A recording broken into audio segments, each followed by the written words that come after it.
After spending time riding both MT-09 and Tracer 9 GT Plus, in town and outside the city, I noticed something interesting. Even though both bikes use the same Y-AMT system, the gearbox felt noticeably different depending on the motorcycle. At first, they did not fully make sense to me.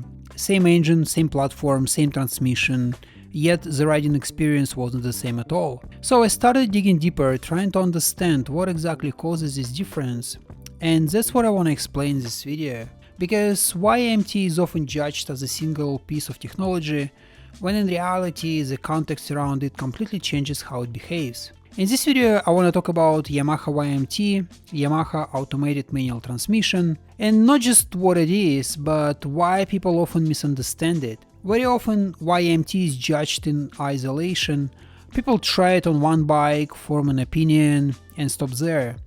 And that's where the problem starts, because Y-AMT is not a standalone system. It behaves differently depending on the motorcycle and electronics around it. That's why today I want to focus less on comparison with other brands and more on why same Y-AMT system feels completely different on MT-09 and on Tracer 9 GT Plus. Honda is often used as a reference point in discussion about automatic motorcycles, mainly because they pushed the concept very strongly into the mainstream and then expanded it across several models. But Yamaha is not new to this idea either. Back in 2006, Yamaha introduced YCCS on FGR 1300. It was clutchless shifting system designed specifically for long-distance touring. It kept a mechanical gearbox feel but reduced rider workload. What's important to understand is that Yamaha didn't turn that into the full lineup strategy back then. It remained mostly as a touring-specific niche solution, and for many riders it felt like Yamaha disappeared from this topic. So Y-AMT is not a sudden experiment, it is a modern continuation of that philosophy,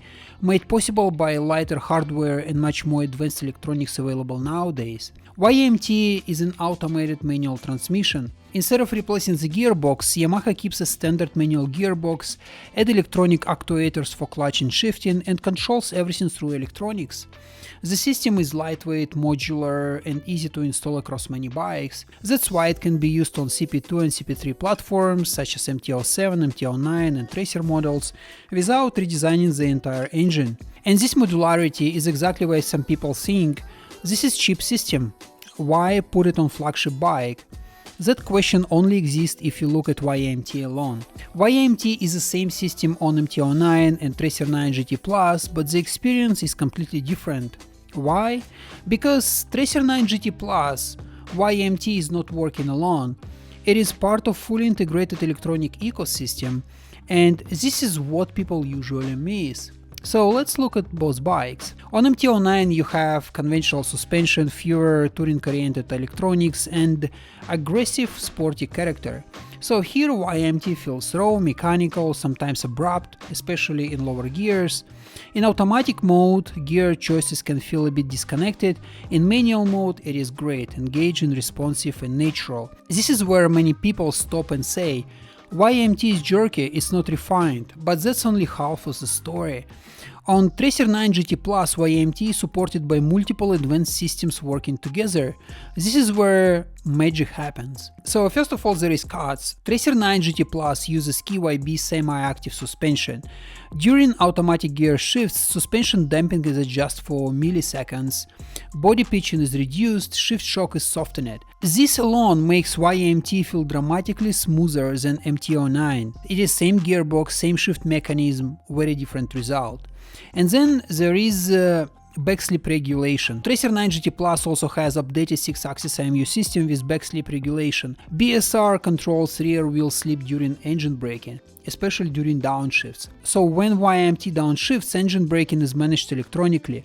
Rear wheel stability is preserved and transitions feel calmer and more controlled. MT-09 does not have this level of IMU system.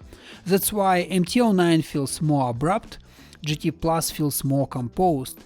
Again, not because Y-AMT is different, but because the bike around it is smarter. Insert there adaptive cruise control, which is also linked to Y-AMT. When adaptive cruise control is active, Y-AMT uses a dedicated shift strategy, which allows fewer unnecessary shifts, smoother acceleration and deceleration, and rapid downshifts only when truly needed. The bike manages for you speed, distance, gear, like everything. This is where Y-AMT makes the most sense. Not in the city, not in aggressive riding, but on long distances. This is core message I want to deliver. Y-AMT on MT-09 and Y-AMT on Tracer 9 GT Plus are not the same experience, even though the hardware is the same. So on GT Plus, Y-AMT is supported by semi-active suspension, IMU-based rear sleep control, adaptive cruise control, touring focus electronics, and together these systems elevate Y-AMT to a next level touring experience.